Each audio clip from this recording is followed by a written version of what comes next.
many people are in favor of reopening schools, in my opinion. I'm opposed to opening schools. I think that there should have been other conversations going on around how we could still have school, but not in an unsafe way. I think it's too bad that we're planning on opening schools and letting people back for college. Like, I get why we need them for our economy in Vermont. I totally understand it, and I know it would be hard to keep kids at school for the entire fall semester. Like, that would be difficult on the teachers, and it would be difficult on the parents. But when there are spikes in certain communities, and certain schools have to quarantine, and when the first child dies in Vermont, it's on Scott's head, and I'm sure it's something he'll think about for a long time. But we did it for the economy, and all I can say about the economy is lives are more important.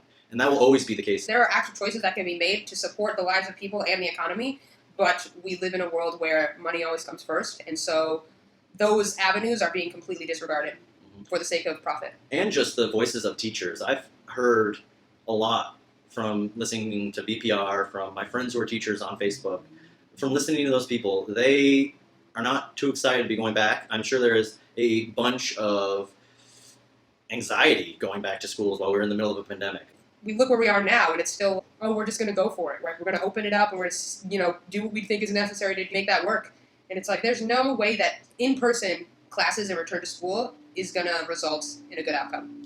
Even though we're in Vermont, and, it's a small number of people, there will still be a large amount of those people in that small group who are affected by this, and we can't overlook that. I mean, maybe we're wrong. Maybe nobody will get COVID that is going to school, and that would be amazing, and that's what we want. They have taken some good steps. In bigger schools, they're going to keep kids in certain cohorts or certain groups, and they're only going to be with those people. So if it does hit, a group, they can quarantine the group and keep certain kids in school. I just think it's foolish to not be planning for the worst case scenario, that all the schools in Vermont have to go back to virtual. Why haven't we been planning with our teachers to make a plan so we can have a virtual learning if we need to, or trying to get broadband to places that don't have internet so they won't have to be learning from packets, and just things that we could have been doing as a state. I understand that we don't have the biggest budget. You've been meeting and doing all these things. We should have had a contingency for the worst Exactly. case. And that's what's sad, is I don't think there's any contingency if every single school in Vermont has to go back to virtual.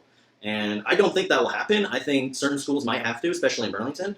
But it's going to be an interesting, September, it's going to be an interesting October. Obviously, November is going to be interesting. I think when winter comes, it's going to be a whole other.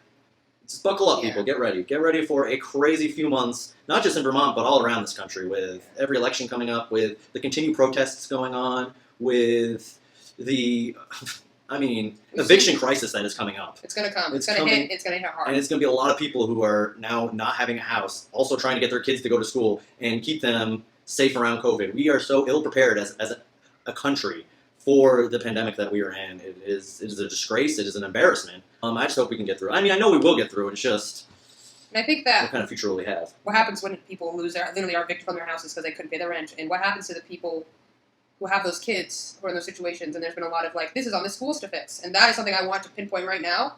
This is not the school's problem to fix. This is the government's problem to fix. And the government is putting it on schools and teachers and stuff like that to do that. And it's not the school's job to help people find houses. It's not the school's job to provide housing for children. It's not the school's job to do that. It is the school's job to provide an education and a place to learn and foster growth in that regard. And I feel like there are some facets of the school system that support helping those, like having meals in schools for breakfast and lunch, like having after-school programs for people who have to go to work and are still at work later after school gets out.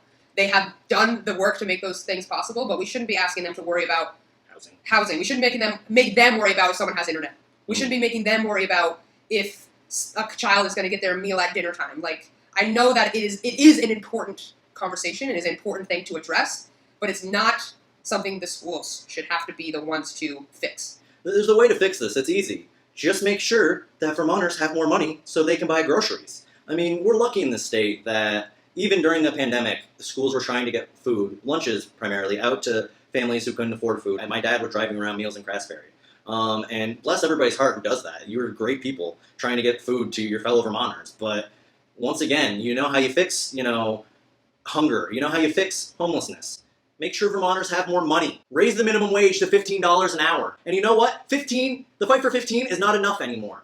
$15 minimum wage is not enough. It needs to be higher. We've been fighting for the fight for 15 for over 8 years. And where has it gotten us? In lots of states, they still have the federal minimum wage, which is something like $7.35.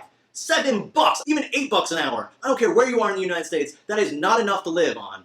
$8 an hour, 40 hours a week. You will be working more. Those Americans do work 2 jobs or 3 jobs, and there are a lot of them. It's sad that those Americans have been forgotten. People who get the minimum wage have been forgotten. Everyone who makes under $15 an hour in Vermont has been forgotten. And all I see on the Democrat side is fighting for 15.